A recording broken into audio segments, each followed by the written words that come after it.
Oh, I love me some home. Hey.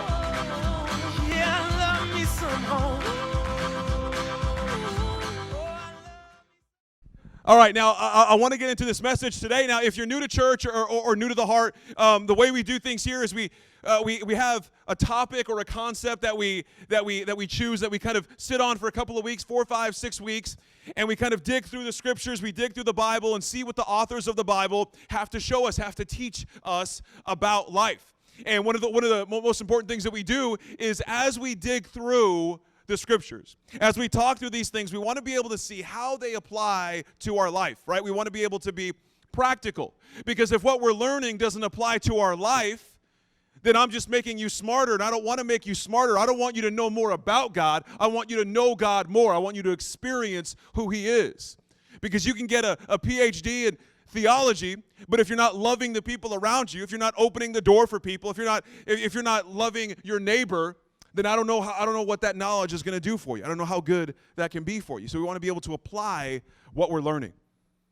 So with this series that we're digging in, I want to give you a quick background on this series. It's called Essence. And this is actually a brainchild of my wife had an idea. You should do a series called Essence. And I was like, okay, what's it going to be about? And she's like, I don't know. That's your job.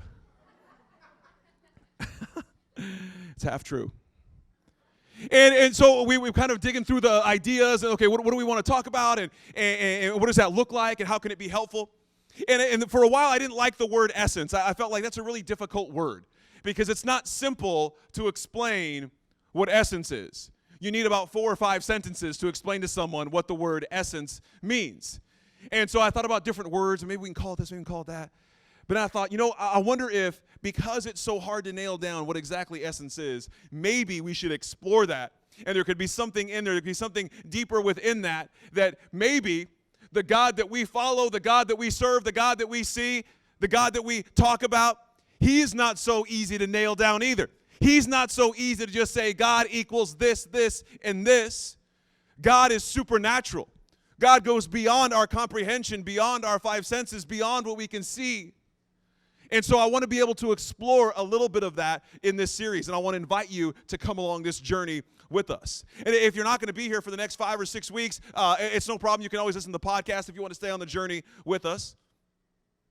So what I want to do is I want to look at what it means when we say the essence of something. So before we do that, let's define essence, if we can.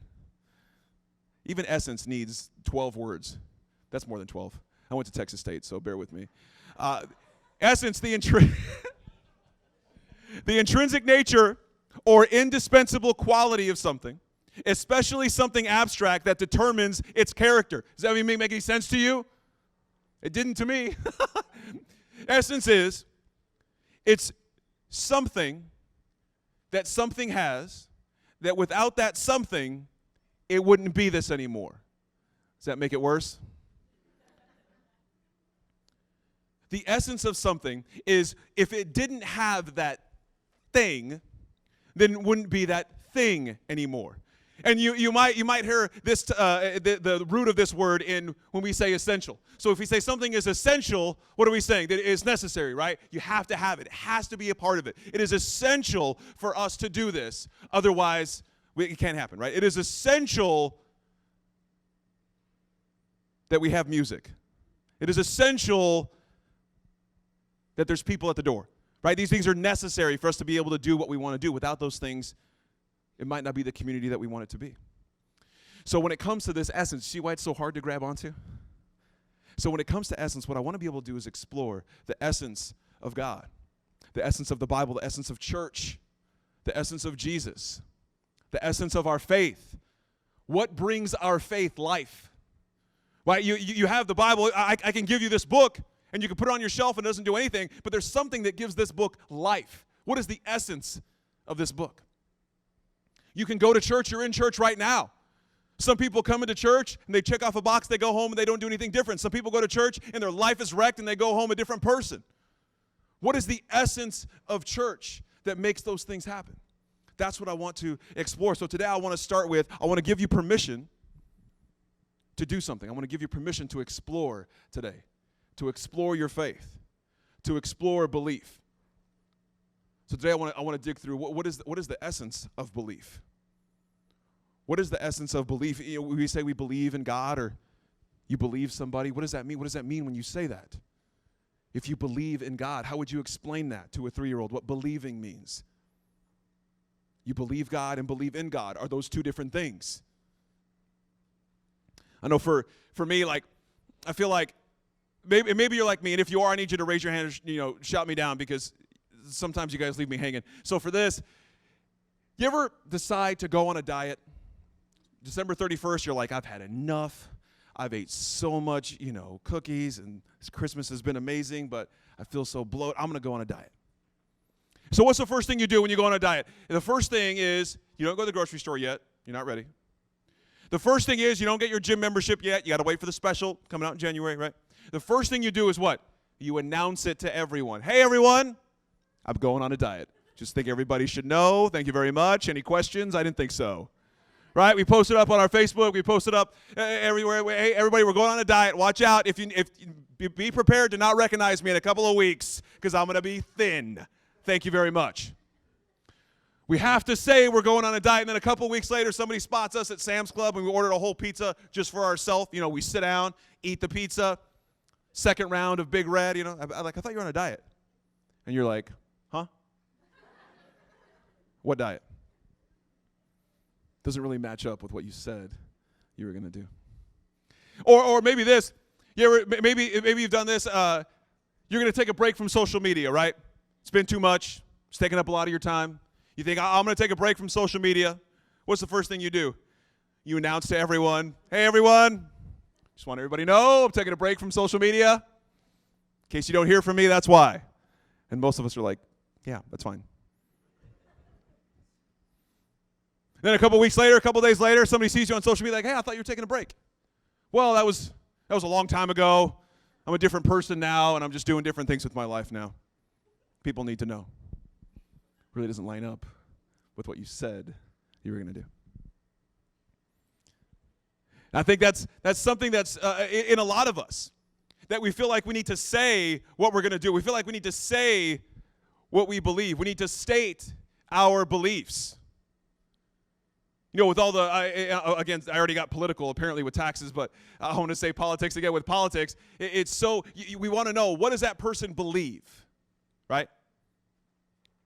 Maybe you're thinking about a church you're going to join or whatever. What do they believe? I want to know what they believe. I want them to state what they believe.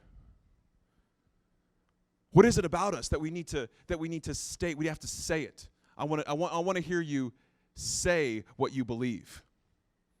That's why I want to look at the essence of belief, because what does that even mean to believe? I don't know. Maybe it's trust, right? Maybe you say you believe God. Believe in God, does that mean maybe you trust him a little bit? I don't know. You guys are sitting in here, you're listening to me. Maybe there's a part of you that for at least for this 20 minutes you say, I'll believe what Dom says. Maybe I'll believe that. Maybe that's you saying I'll trust a little bit. I'll kind of venture into trust. Dom's not the voice of God, but maybe I'll believe him a little bit. Maybe that's what believe is. Maybe that's the essence of belief. Now, there's a couple scriptures I want to look at today that I think can help us maybe try to understand what the essence of belief is. But what's going to be so fun about this series is it's not going to be so easy to nail down. It's not going to be so easy to say this equals this. And that's what's so difficult about the word essence, and maybe why I didn't like it to begin with, is because there's no simple this equals this. There's nuance, and there's a mess. There's a little bit of gray in between that black and white. So, the first scripture I want to look at is Mark. Now, Mark, both the scriptures we're going to look at today are in the Gospels. The Gospels are the stories, the accounts of Jesus on earth. Okay, so we're going to look at Mark, and Mark is actually the shortest gospel. So if you don't have a lot of time and you want to tell people you read a gospel, read the book of Mark. It's only like 15 chapters. You get through it like that. People are like, wow, book of Mark, impressive. So Mark chapter 9. This right here, in this part of the story, Jesus is in front of a man. This man had brought his child to get healed from the disciples, because at this part, if you don't know a lot about the Bible, Jesus and his disciples, they were going around, they were feeding people, they were healing people, mostly Jesus. And people started to know that if we hang around Jesus and we're sick, we'll get healed. If we bring our sick people to Jesus, he'll heal them. People started to see, okay, hold on. If we follow Jesus long enough and we're hungry and we keep saying we're hungry, he'll multiply some fish and some bread, and then we get a to-go box as well. That's how much fish and bread were around when Jesus was doing his thing. So there was people following him and bringing him these issues. So this particular case, this man brought his child to Jesus because he wanted to get his child healed. But he brought it to the disciples first. And the disciples couldn't heal this child. So that's where we pick up in this story. Jesus says, how long has this been happening? He's asking the father. Jesus asked the boy's father. And he replied, since he was a little boy, the spirit often throws him into the fire or into the water trying to kill him. Have mercy on us and help us if you can. Now, there's not a lot of stories in the Bible where people say, if you can, to Jesus. But I wonder if he got it more than this. If you can help. It reminds me of me, honestly. It reminds me of me. I'll pray about something.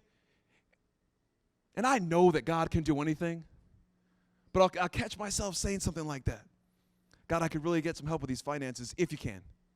If you have time. Let's continue. Jesus says, what do you mean if I can? Anything is possible for a person who believes. The father instantly cried out, I do believe, but help me overcome my unbelief. Does that remind you of you, maybe? It reminds me of me. God, I believe you, but I also am not quite sure. You ever feel that way? You ever pray about something? I pray that, God would bring healing, or God would help me with my marriage or this relationship or my finances. You're like, God, okay, that's yours. I'm going to trust you with it. However, I don't think you'll worry about it as much as I will, so I'll take that back. I'll worry about it, and then if you work it out, let me know. I think that's sometimes what we do with our prayers.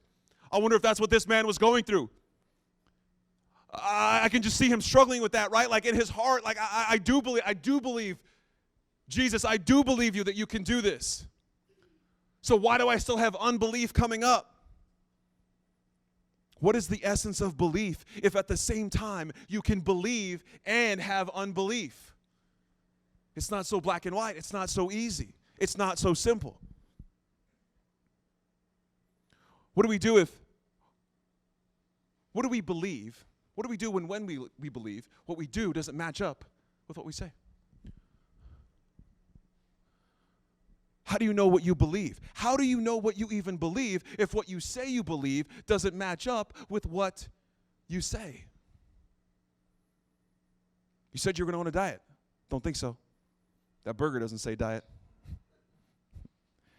You said you were going off social media. That's not what Snapchat says. How do we know what we even believe? And I think in our society, at least in America, we know what we believe because we say it, right? Bless you. God bless you. We know what we believe. I know what you believe because you say it. You know what I believe because I'll tell you. I'll tell you what I believe. Here's a list of things I believe. And I don't want any questions about it. That's how we know. But what if our actions don't match up exactly with what we believe? Let me show you what I mean. This is in the next scripture. This is in the book of Matthew. This is Matthew chapter 21. Now, in this part of Matthew, Jesus, he's surrounded by his critics. Only Jesus would, you know what I mean? Like, hey, everybody who hates me, gather around. I got something to tell you, right? Jesus is surrounded by his critics, and he's about to tell them a parable. And it's always real amazing and interesting when Jesus tells a parable, and I'm going to tell you why. Because when Jesus tells a parable, he's not really telling you a story. He's telling you a story behind a story, right? That's kind of the thing with a parable, is there's a lesson to be learned within that story. But what's amazing about it is you don't get it unless you get it. You don't hear Jesus unless you're really listening. Right? Because anyone in America can pick up a Bible. Anyone can go online and look at the Bible, and they can read the words of Jesus. Isn't that powerful? That's amazing. But they don't mean anything if someone isn't really trying to hear what Jesus is saying. Right? It doesn't mean anything if you're not really listening, and that's the power of these parables that Jesus would tell. So let's listen to this parable he has to say. He's talking to his critics. I think this is chapter 21, verse 28. Oh, it's up there. It's up there. You guys follow along. Jesus told his critics, "Tell me what you think of this parable. There was once a man with 2 sons. The father came to the first son." Okay, I'm the first son right here. He said, "Son, I want you to go and work in the vineyard today." And the son replied, "I'd rather not." What is he, 16? But afterward, he deeply regretted what he said to his father, changed his mind, and decided to go to the vineyard. The father approached the second son. He told him the same thing, and the son replied, "Father, I will go and do as you said." But he never did. He didn't go to the vineyard. Now tell me now, which of these 2 sons did the will of the father? And his critics, they're sharp, they're smart. They say, the first one. Jesus said, "You're right. For many sinners, tax collectors, and prostitutes are going into God's kingdom realm ahead of you. John came to show you the path of goodness and righteousness, yet he despised and outcast believed him, but you did not. When you saw them turn, you neither repented of your ways nor believed his words." That got a little heated and heavy there at the end for sure. These are religious people that are in front of Jesus. And he's telling them that sinners and tax collectors and prostitutes and disreputable people are going to get to kingdom's heaven realm before them because people like that are listening to the words of Jesus. So let's dig through this parable. There's 2 sons. There's one son who said, "No, I'm not going to help," and then helped anyway. There's the other son who said, "Dad, I would love to do everything you need me to do. I'm here to serve. Let me know." And then doesn't do a thing. So when I'm looking through this and I'm trying to understand, I'm circling back to the essence of belief. And if belief is something that you say, then it sounds like this second son is right on track, because he said exactly what the father wanted him to say. He said exactly the right words, exactly what he was supposed to say. But his actions didn't line up with what he said. Now, the first son, his actions didn't line up with what he said either, because he said he wasn't going to help, but he did. So it seems to me, as we're reading through this, that it doesn't matter what you say. It matters what you do. And that's what I think the essence of belief is. Belief is less about what you state. Belief is less about what you say. And is so much more about what you do. Let me put it to you this way. You and I are on a hike. Not all of us. That's a lot to plan. Just you and I, okay? We're hiking. And we get to we're hiking on these rocks. There's this huge gap between this rock and the other rock. There's a bridge. There's a bridge that looks like somebody built it 1,000 years ago. It looks old and rickety and suspect and sketchy. And we're both, it's like, I don't know. What do you think? And you say, you know what? I believe that we can cross this bridge and we'll be okay. In fact, I'm going to post it on Twitter right now. I believe we can cross this bridge. I'm going to write it down right now. I believe we can cross this bridge. I'm stating it. That's what I believe. You want to know what I would say? I would say, prove it. Let's see how much you believe what you just said. I would love to see if you believe it. Because saying that you believe this bridge is safe to cross and crossing that bridge are 2 different things. One, you are stating a belief, and the other, you are acting on your belief. You are putting feet to your belief. And I wonder if that is what the essence of belief is. If believing is maybe trusting, it sounds like this first son had a little bit more trust and love for his father because he said something, but it's like, it doesn't matter what I said, I want to help anyway. It doesn't matter what I stated, I want to help. I bet everyone in here can agree with me on this. I'll bet you. Not a lot of money, just like a friendly bet. You know what I mean? I would say to you,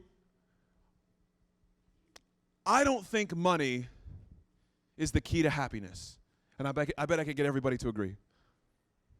Especially in church. Got to be careful talking about money in church. I bet I could tell you, money is the root of all evil. Which is not true. It's the love of money. I bet I could tell you that. We could all agree, and I could tell you, the most important thing in your life is relationships, right? The most important thing in your life is spending time with the people that you love, experiencing life, being outdoors, right? Serving others. Those are the most important things in life. Wouldn't you agree? I could probably get you to agree with that. I could say, it's not about just getting money. Money is not going to make you happy. People make you happy. Love makes you happy. Hope makes you happy, not money. You'd probably be like, "Dan, Dom, you're right. You're so right, Dom. I agree."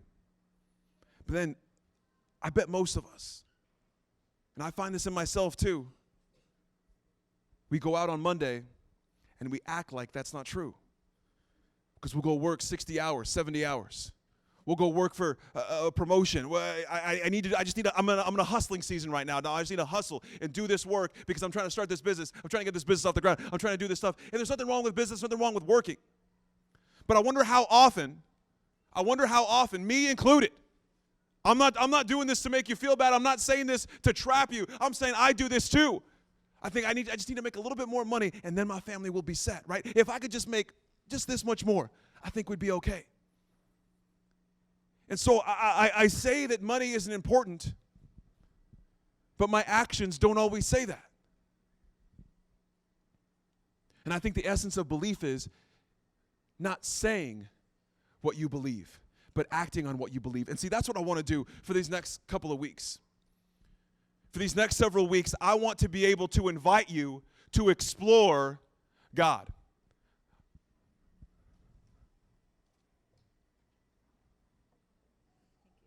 I want to be able to invite you to explore your faith. I want to be able to invite you to explore belief. Because here's the thing. If you need to say you believe something before you do it, then you're stuck. And I want to give you permission. I want to give you permission to be like this first son. Hey, do you want to come to church every Sunday? I'd rather not. You want to dedicate all of your life savings and your bank account to God? I'd rather not. Do you want to serve every single Sunday at the Heart for 4 hours every morning? I'd rather not. I want to give you permission to stand in front of all of that and say, I don't know. I don't think so. I'm not sure. I'm not sure about all that. And then behind the scenes, without telling anybody, you have a chance. I want to invite you to explore God. What would it be like to trust God without saying, hey, everybody, I believe in God now? What would it be like to come to church and to find out more about the scriptures? What would it be like to come to church and experience community without having to say, okay, everybody, I'm a Christian now, I believe? What if you didn't have to say any of that to be able to experience that? What if you didn't have to say that to experience the presence of God? How large could your faith grow? How deep could hope go within you if you were allowed to experience and explore it without ever having to say it? I think there's power in that. There's something that some people might notice and some people not. Our church, we're a little over 3 years old. Actually, we're a little bit older than that, but our official first Sunday was a little over 3 years ago. And since the beginning on our website, there's something that we don't have on there. Maybe you've noticed, maybe you haven't. We do not have a statement of beliefs. We've never had a what we believe, and then we list out things we believe. I've always felt like I'd rather act out what we believe. I'd rather show people. I could put a list of the things that we believe, but when you get here, you might be like, that wrong. Look at this guy. I'd rather talk to you and show you what we believe. In fact, if we had to have a statement of beliefs, it would be one belief, and I would write this down. It would be that we believe in love. We believe in love. And that's it. Everything else is subject to change. And maybe it's just getting older, maybe it's just me learning more, but I feel like when I was 20, I was so sure of the things I knew. And then when I was 30, I was like, that guy didn't know anything. This guy knows something. And now that I'm going to be 40, next year I'm going to be 40, you guys. Yikes. Now that I'm going to be 40, I feel like I know less now. I'm sure of less things now than I was 20 years ago. In fact, the only thing I'm sure of is that I'm not sure of anything. Everything is subject to change with the more I know and the more I learn. That's what I want to invite you to do, is explore God, explore your belief, explore your faith.